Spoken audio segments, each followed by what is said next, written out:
বর্তমানে শেষ পয়গম্বর, যা কোরআনে লেখা আছে সূরা আম্বিয়া সূরা নম্বর 21 আয়াত নম্বর 107-এ, ওয়ামা আরসালনাকা ইল্লা রাহমাতুল আলামিন, আমি মুহাম্মদ সাল্লাল্লাহু আলাইহি ওয়াসাল্লামকে পাঠিয়েছি কিন্তু শুধু রহমত হিসেবে সমগ্র সৃষ্টির জন্য, সমগ্র মানবজাতির জন্য, সমগ্র পৃথিবীর জন্য।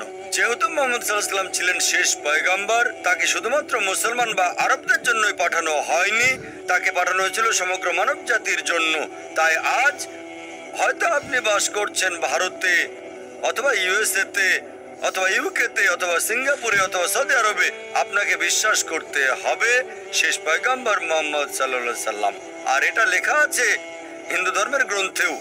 যেমন আপনি বললেন কলকি অবতার সম্পর্কে, এই বিষয়ে আমি লেকচার দিয়েছিলাম গত শনিবার, এক সপ্তাহ আগে 15 তারিখে।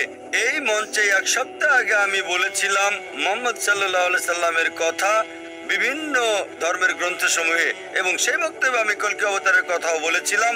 লেখা আছে কলকি পুরাণাতে অধ্যায় নম্বর 2 অনুচ্ছেদ 4, 5, 7, 11 এবং 15 নম্বরে যে কলকি অবতার আসবেন, ভবিষ্যৎবাণী আছে।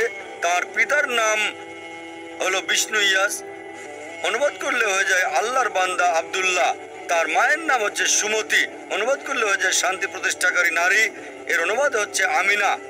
বলা হয়েছে তিনি জন্ম নেবেন সাম্বালাতে, শান্তির স্থান, অনুবাদ হলো মক্কা। তিনি জন্মাবেন সেই সাম্বালার দেশের প্রধানের ঘরে। আমরা জানি মুহাম্মদ সাল্লাল্লাহু আলাইহি ওয়াসাল্লাম কুরাইশ বংশে জন্মগ্রহণ করেছেন। এইভাবে আমি বিস্তারিত বর্ণনা করেছিলাম এক সপ্তাহ আগে। কলকি অবতার, এই কলকি অবতার হলেন শেষ পয়গম্বর মুহাম্মদ সাল্লাল্লাহু আলাইহি ওয়াসাল্লাম। আপনি এই বিষয়টা আপনার পিতাকে জানাতে পারেন এবং ইনশাআল্লাহ আমি দোয়া করব আপনার পিতা যেন হেদায়েত হন। আসসালামু